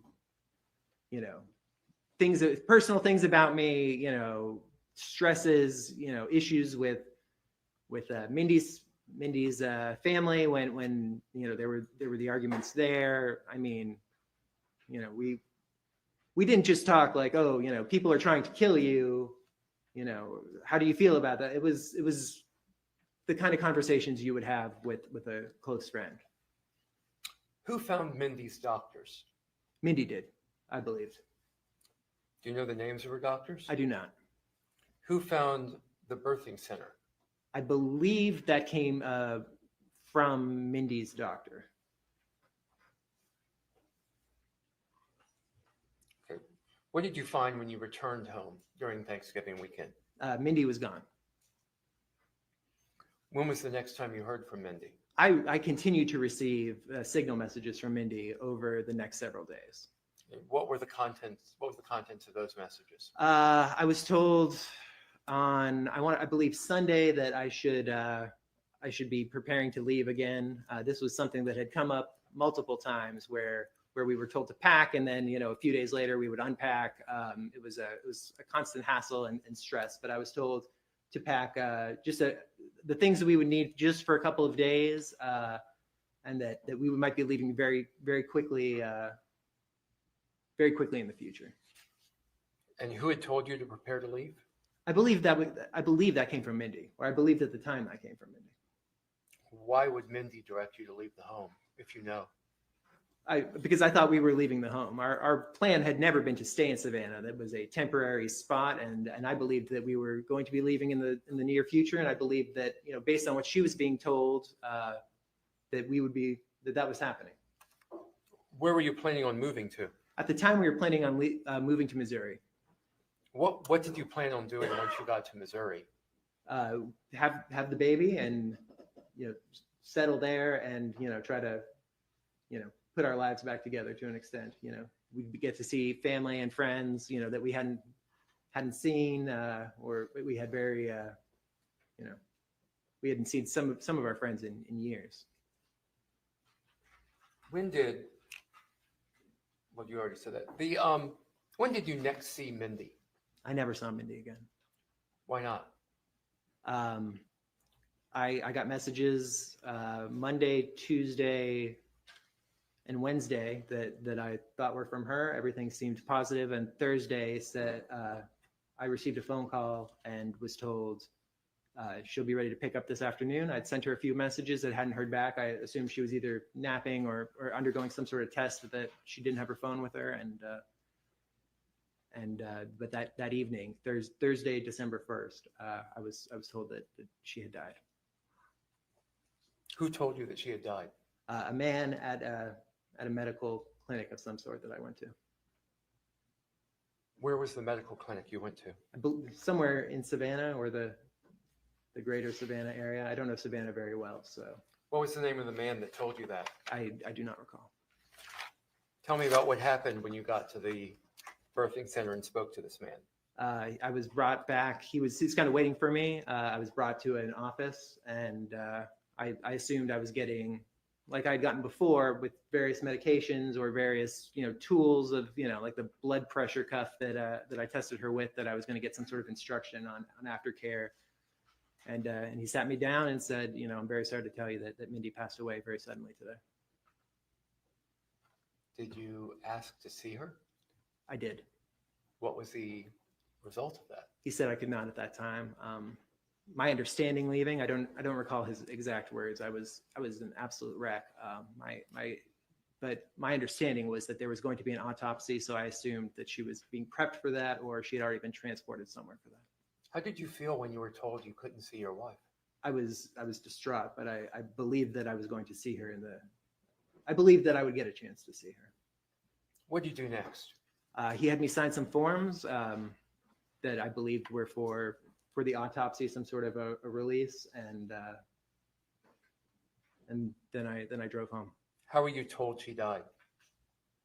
At that time, I was not. He said that she had died very suddenly, that she had been brought back from some testing and had gone to the bathroom, and that the nurse was called away before she was done in the bathroom, and that by the time they came back to rehook her up to her machines, she had passed away, and that was why no alarms had been raised at the time. I guess. Okay, so you said you drove home from there. Yes. What happened when you got home? I spoke to Frank and Betsy immediately. I mean, Betsy, I walked in and Betsy said, "Oh my God, is it the baby?" Like she could just see from my face that something was horribly wrong. And I started sobbing. And you eventually told them? Yes. Yes, I did.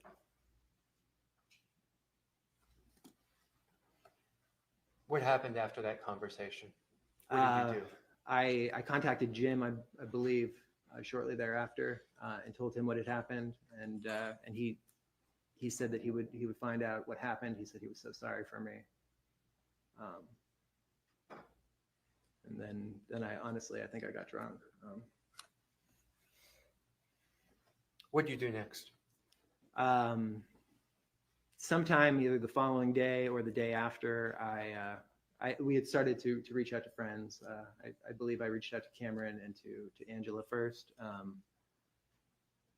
I met with Jim. He said he wanted to give me the results right away. Could I meet him somewhere outside Savannah? And I assumed it was the closest point, and that I would get the news quicker on what had happened. I remember talking to Betsy on my way out because she said, do you think we should be? She worked at Hunter McLean at this time in downtown Savannah. She said, "Do you think we should be looking for a lawyer?" And I said, "Absolutely. Like, I am very unhappy with the care. Like, how do you leave a woman who's who had all these health issues alone for any length of time where she's not being monitored? Like, I absolutely at that point wanted her to start that process. Did you find a lawyer? No, we did not, because of my conversation with Mr. McIntyre that day or the next day. It was Friday or Saturday. At some point, did you travel down to the Liberty County area? I believe so. Why? This was on Tuesday, I believe, Monday or Tuesday. I believe it was Tuesday, based on the other things. And I had been told to bring those two the two bins that we had to to a house. I assumed it was somebody who worked at this birthing center or somebody Jim was familiar with. And this was something we had done before where we were going from point A to point B and some or all of our stuff went to point C in between. So I brought them down. I met with a gentleman and delivered them to him. What vehicle were you driving when you I came was down? driving my Ford Explorer. It was a 2022 Forest Green. Please endeavor to let me get the question out first. I'm sorry. You were driving your Ford Explorer and you met with a man. Yes. What man did you meet with? I don't know his name. I was just directed to go to him to deliver this. To deliver what again?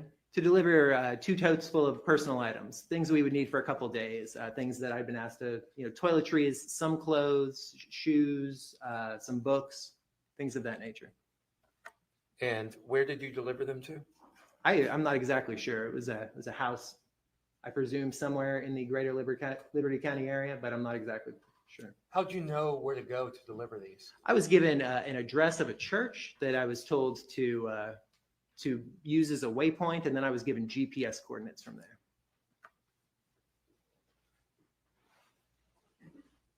We've heard testimony that at some point your phone was turned off. Why was that? I was told to turn off my phone because of concerns that it could be tracked. So how did you get to the location without use of your phone? Mindy and I had a GPS, an older Garmin GPS that had always been kind of our backup. If if you lose cell coverage or something like that, if you're somewhere, then we kept that with us actually for a long time. Where's that GPS now? That GPS I believe burned up in my car. Where's the shovel you purchased on November the 4th at Home Depot? I believe that was either given. Well, I know it was either given to Frank III or it was left at the house on East 65th Street. We've seen receipts and photos of you buying a Milwaukee knife at Home Depot. Do you recall that? I do. Why were you buying that knife? One of the screens that I had put in place, the one in the living room with the TV where Frank and Betsy spent most of their time, there was something weird about that. It looked like it had been damaged when it was initially installed, but it would hang out quite often. And I was having a very hard time keeping the netting on it and keeping it secured up there. So I was looking for something that kind of long and thin. I thought I could trim back the netting without causing further damage to this and hopefully get it to sit up there. This was one of Mindy's big things, was always like every place we live, even though these are vacation rentals, we should leave it in a better condition than we found it. Are you a hunter? I am not. Why would you buy a deer processing kit at Bass Pro Shops? I received a message from who I believe it was Mindy on Monday, the 28th of November, and said that she'd been thinking about Christmas gifts for her brother Matthew, who is a hunter at this point. That seemed to be everything he did on weekends, and directed me to go to Bass Pro Shops and to buy it. So I did. Where's that set of knives? I believe I left that at the property when I departed. I left some things there that were kind of upsetting to see, and some of Mindy's goods, some things that she had picked out, and I believe that Mr. McIntyre was coming to pick them up and store them with the rest of our belongings. Where's the Milwaukee knife that you purchased? The Milwaukee knife was either left in my car when it burned, or it was left in my storage unit in Lancaster, Pennsylvania. You have a storage unit in Lancaster, Pennsylvania? I do. What's in that unit? Personal belongings, some excess clothing, some furniture. Do you eventually leave Savannah? I do, shortly thereafter. I mean, our plan had been to leave Savannah in the vicinity of this time regardless. It had been for some time. But I left, I believe, the following Tuesday.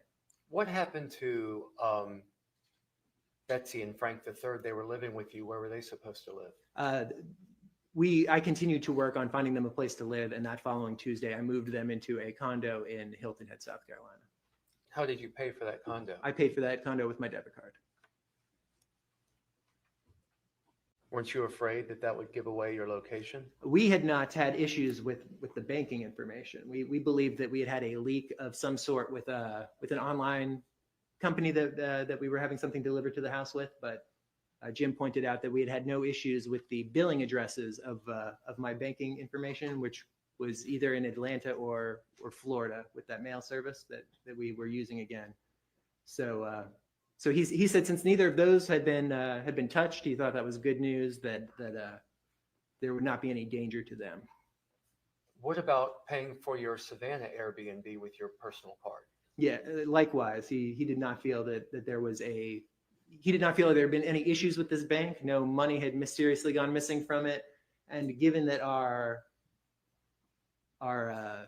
billing addresses were in Atlanta and or Florida, he said, and there had been no issues there. He said, this bank is secure and you are not having issues with it. You know, however you were being targeted years ago, you are not being targeted now. So you left town Yes. and you left Mindy's body behind? I was told in roughly this time that Mindy's body had been cremated. How did that make you feel? Livid, absolutely livid. Why? Because I believed that I was going to get to see her before she was cremated.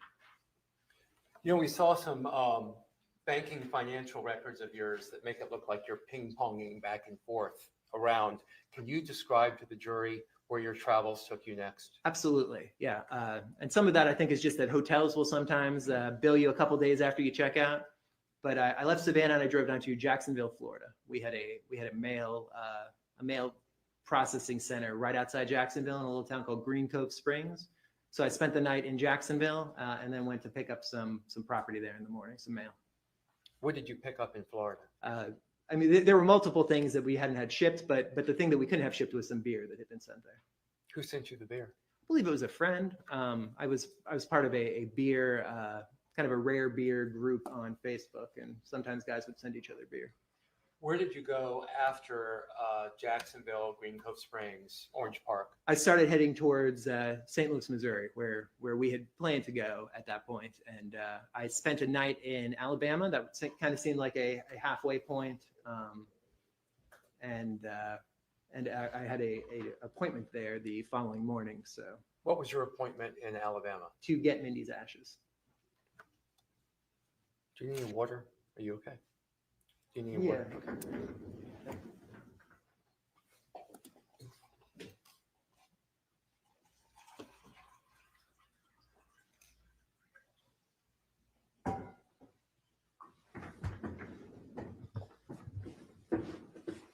Why, if you know, are Mindy's ashes in Alabama?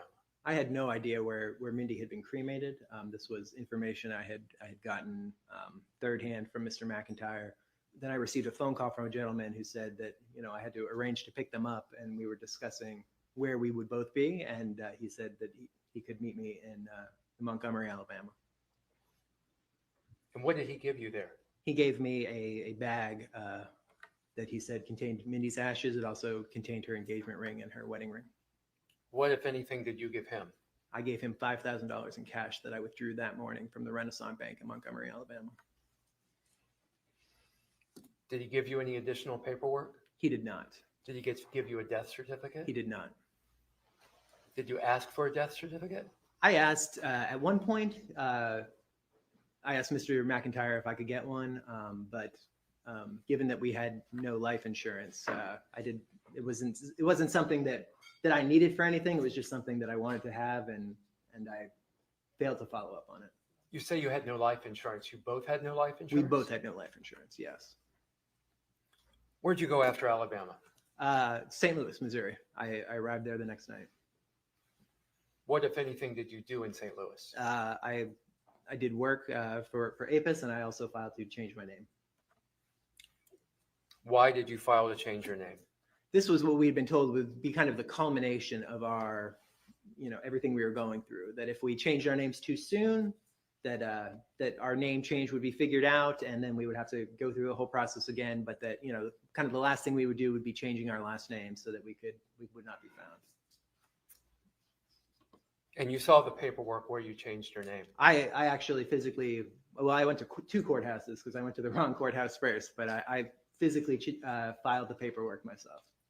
Are you the one that completed all of that paperwork? I did complete that paperwork. Yes. And you said that you were the victim of domestic violence. Yes, I did.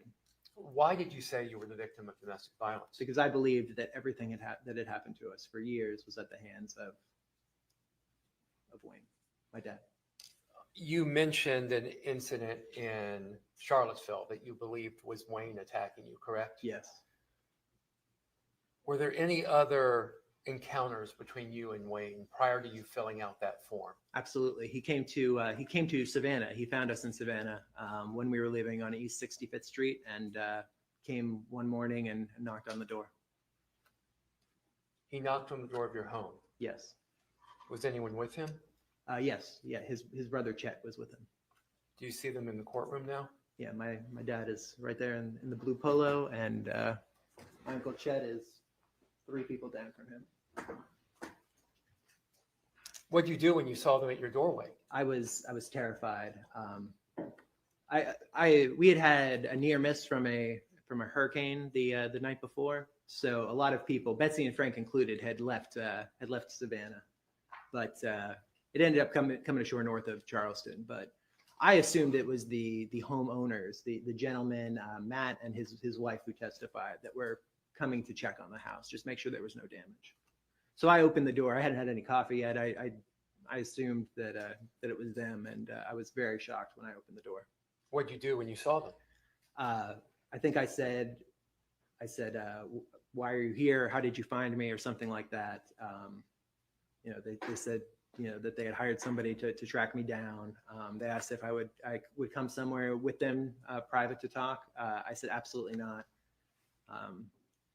And then I shortly thereafter, I slammed the door and locked it. Was Mindy there when this happened? Mindy was in the bedroom with the door closed at this time. Her sleep schedule was kind of a mess at this point. She would, sometimes be awake all night because she couldn't sleep. Then she would be asleep all day. But at this point, it was probably 8:30, 9 o'clock in the morning. I'm not kind of guessing, but she was in the bedroom.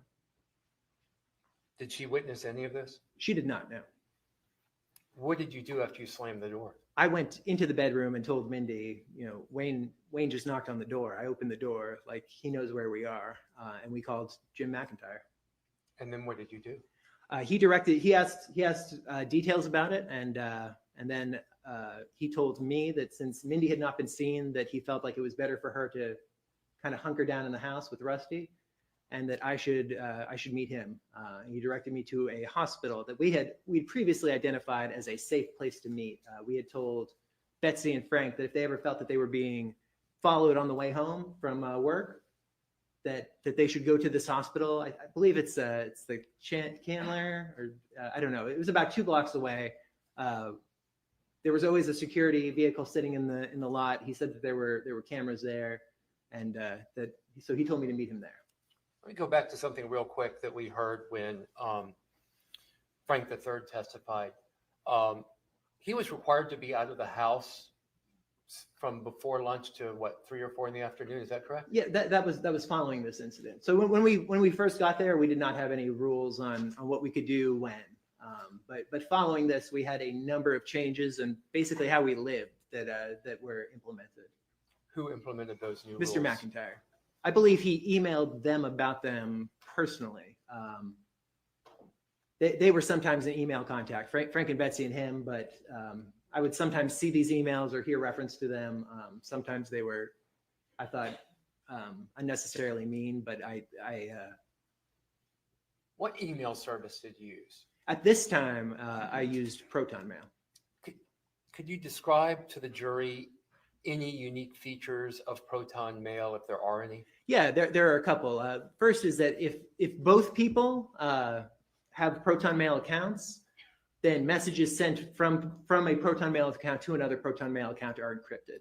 So if Mindy and I were emailing notes back and forth to each other, or sending each other things, if we were dealing with other people who used Proton Mail, then those would be encrypted. Even Proton Mail can't read those messages.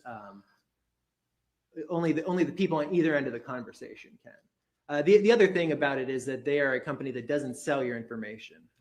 Most email providers, as the saying goes in kind of the privacy world, if something is free, that means that you're the service. That means that they are selling you in some way, either through advertising or much more commonly, they're selling your personal information to anyone who will buy it. You seem to go really out of your way to remain private, to communicate privately with Signal and as well as Proton Mail. Why is that? Because I thought we were being hunted, literally. I was scared to death for years and years.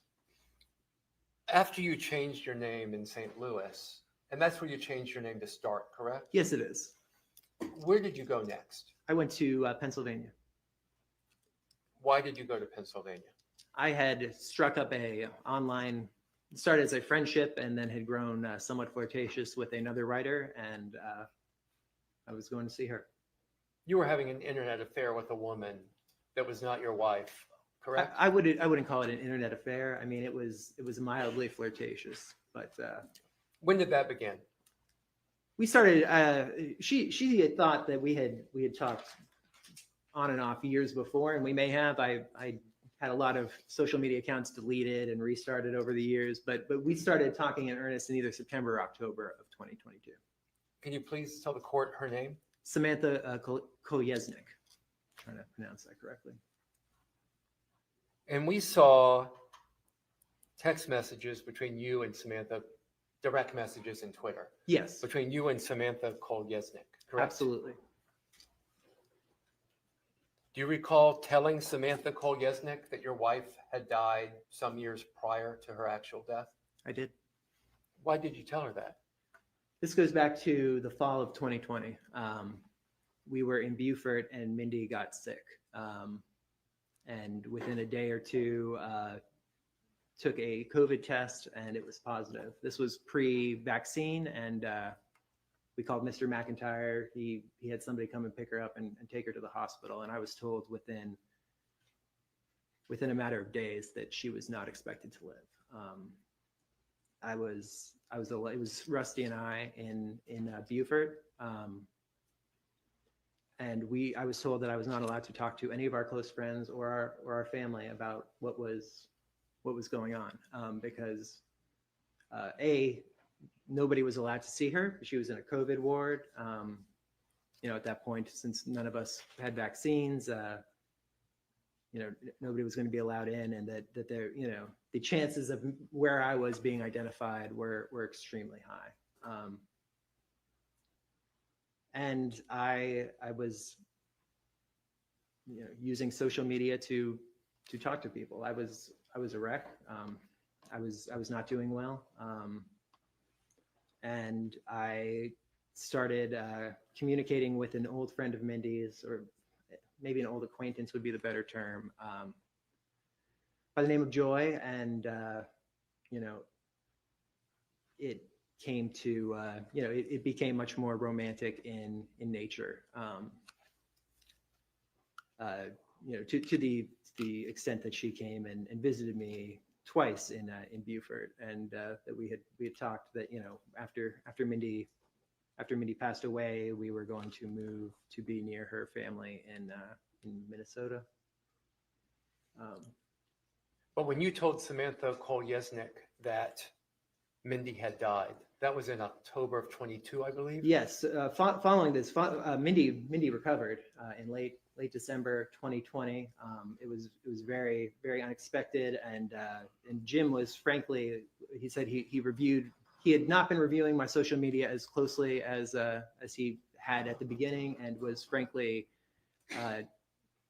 extremely livid with me that I had been talking to people that I didn't know well, that I had been saying outside of Signal, I had been saying where I was, what was going on with Mindy.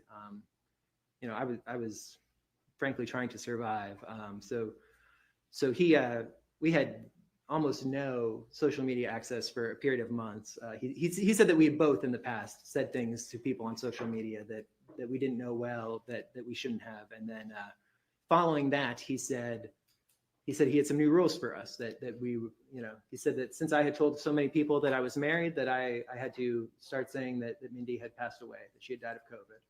I told, that was what I told all of my kind of online writing friends in the writing community. And he said that that was to keep her safe. I don't recall what exactly she was supposed to say, if she was just supposed to say that that she was unmarried or divorced, or if something had happened to me. We didn't talk a lot about our kind of individual chats with other people. Mindy and I did not talk about that with ourselves. So that became a running thing that I was supposed to tell anyone that I befriended, that I talked to more than a handful of times, was that I was widowed, that my wife had passed away. And it started by saying she died of COVID. And then as she would get medical attention for various things, he would change that, because he said if medical records of where she had been ever leaked, it would look consistent. So you went to Pennsylvania to see Samantha. Yes, I did. When did you get to Pennsylvania? Do you recall? Mid-December, maybe the 16th. What did you do when you got to Pennsylvania? I had rented a place in a little town called Ephrata, kind of Lancaster. I think it's Lancaster County, and unpacked the things that I still had with me and got Rusty situated, and then Samantha and I went out for dinner. We saw a driver's license you procured in Delaware. Yes. Why did you procure a Delaware driver's license? After the name change was finalized, which was January 4th, I had filed it in late December, and then on January 4th, I went back to court. I had a hearing before the judge. I explained my situation, and she granted the name change. I had started the process of changing other things. I went to the Social Security office when I was told to in Delaware, and I changed my Social Security number to reflect my new name. I changed my name to reflect no, I think I said it right the first time. I'm sorry. So I updated, just like, women have to, if they change their name after marriage or, something like that, you go to Social Security, that's your first stop, and you say, this is why my name changed, either the marriage certificate or the name change order. And so what was once, Nicholas James Kassositis on the Social Security number is now Nicholas Killian James Stark. And how long did it take Social Security to update that information? It takes them apparently about 24 hours. So I didn't realize this at the time. I left the Social Security office and went to the DMV in Delaware. And when I got there that morning, I was told, no, this will take, it might be done today, but more likely it will be sometime. And this was on a Friday, I believe. So it'll be sometime after the weekend. What name is on your Delaware driver's license? Nicholas James Kassositis. I went back that afternoon to a different DMV and, filled out. I had my name change order. I had a printout from Social Security. I had some documents that Mr. McIntyre had provided. And then I explained the situation, and the woman said, "Oh yeah, I think this will be fine." At this point, we went through the entire process. She had me pay. She gave me the card. So it came off the printer, and I said, "This is the wrong name." And she said, "Oh yeah, this is, it hasn't updated in the system yet, so I can't issue you one under your new name. You're gonna have to come back next week. But here's your Delaware driver's license." And I was a little unhappy I had paid for it, frankly. Tell us about your time in Lancaster County. I started going to Lancaster County, fairly regularly on weekends to see Samantha. And did that relationship continue to grow? It did, yes. It was romantic. It very quickly grew serious. Probably unhealthily fast.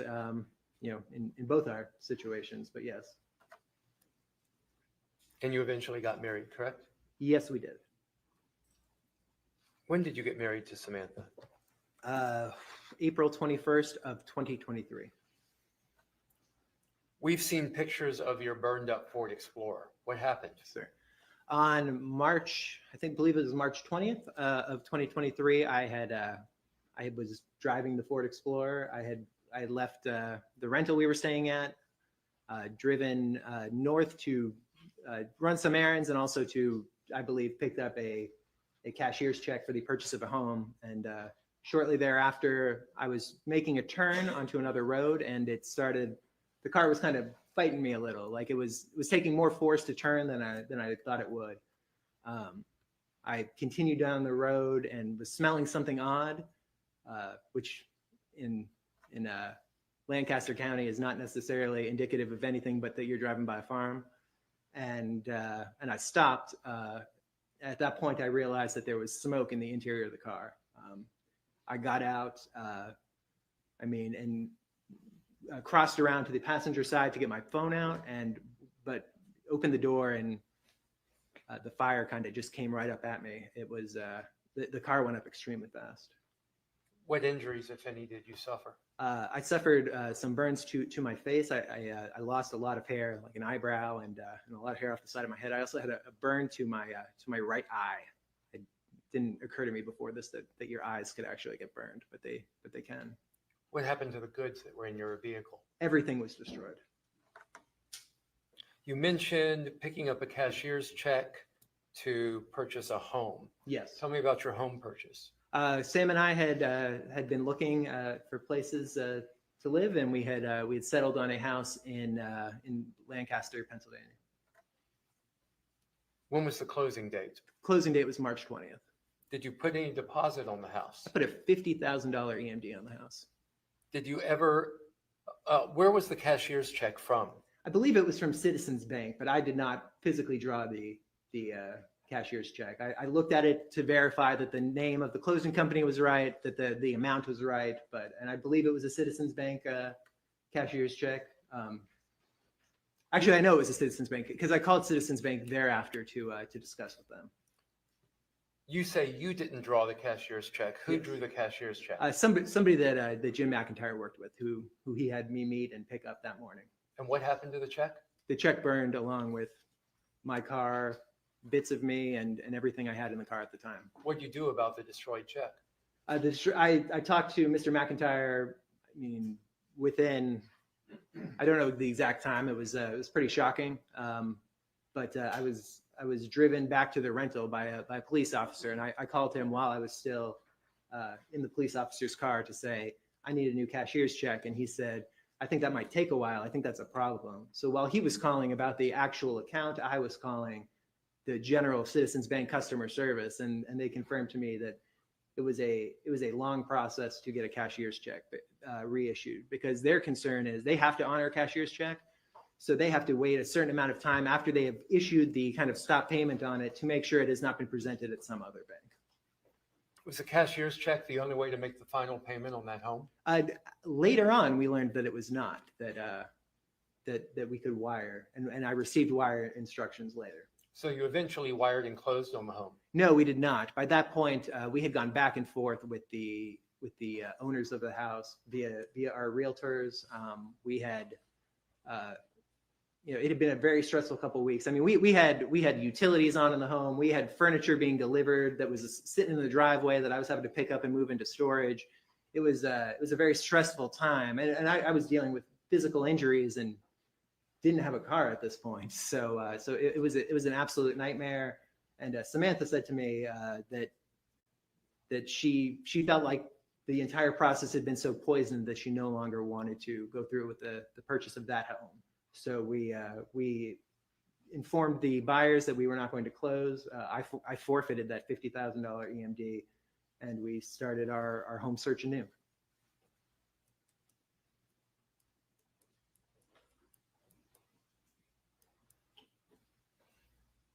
Did you ever eventually buy a home with Samantha? We did not. We were looking. We were actually going. We had four home showings scheduled on the day of March 12th. What happened on March the 12th? I was arrested shortly after leaving our residence or our rental.